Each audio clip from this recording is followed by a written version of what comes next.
at matras na muna dito ang Onyx Philippines. And gusto ko lang balikan yung sinasabi ni Midnight. Alam mo kasi si Midnight, league user yan. Oo, tagal ko hiningi yan eh. Sa mga batikan at veteranong league user. Sabi ko kasi, daming Hayabusa eh. Mag-link kaya ako ngayon. Grabe, no?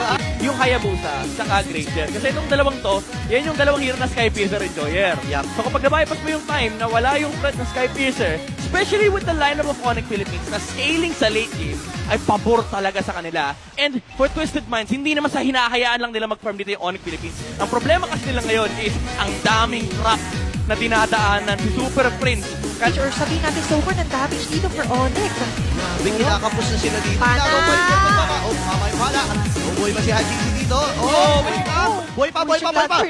Pwedeng umangat si King Kong, kitang-kita niya yan. Oh, tatama na naman yung pana! Oh my God! 2 hits! Dalawang hits!